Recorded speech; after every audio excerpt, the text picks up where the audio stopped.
It's Sunday, December 13th, and you're watching The Great Lost Rewatch. Today we're talking about Stranger in a Strange Land.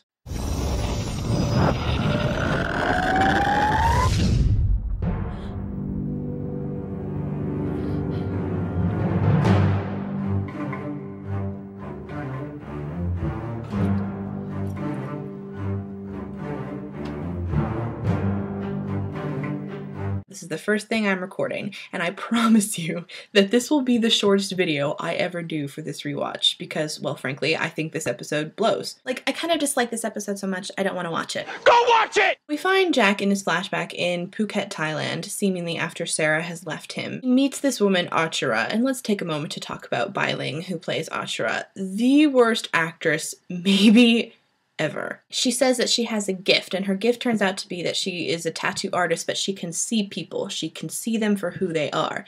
And Jack says, "You see me, mark me." And so we finally find out the secret of Jack's tattoos, which wasn't really that big of a secret. Did anybody really care? Back on the island, Tom is moving Jack out of his cell because they're putting Juliet there instead, and Jack is going to Sawyer's polar bear cage. Jack sees this woman, and Tom says that she's the sheriff in these parts. The sheriff's name is Isabel, and she questions Jack about the truth of the statement that Juliet asked Jack to try and kill Ben during surgery. Jack lies and says, no, she didn't. I was just trying to pit you people against each other. Jack's sleeping in his polar bear cage, and when he wakes up, there's all these others around just looking at him, including flight attendant Cindy, who says, "We're here to watch." Meaning that they're there to watch Juliet's verdict. Jack begins to really get angry and question Cindy, like, you were on the flight, you were on the plane, and Cindy just says, "It's not that simple."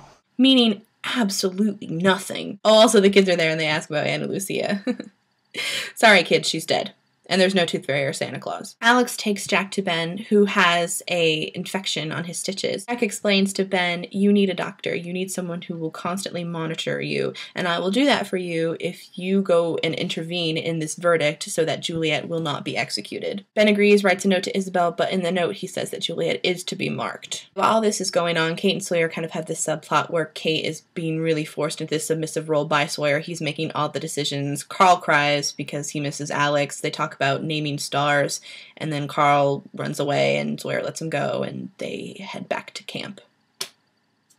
That's it. Speaking of heading back to camp, the others are leaving the smaller island and going back to the barracks, and they're taking Jack with them. And Isabel says to Jack, "He walks amongst us, but he is not one of us. Your tattoos, that's what they say." And then Jack's response is, "That's what they say. It's not what they mean." What does that even mean? What are you trying to say here, Jack? That's the problem with Stranger in a Strange Land in retrospect. Nobody is directly saying what they mean. They're just saying these kind of cryptic codes, you know, and it's just annoying. And that's where we're going to leave it today, with the others going home. Liz, you're back tomorrow talking about Trisha Tanaka is dead, so I'll see you then. We're going to need to watch that again. This woman's name is Isabel, and he begins to question Jack. This woman's name is Isabel, and she questions Jack about whether the statements that he said that Juliet. This woman's name is Isabel, and he questions. Ugh.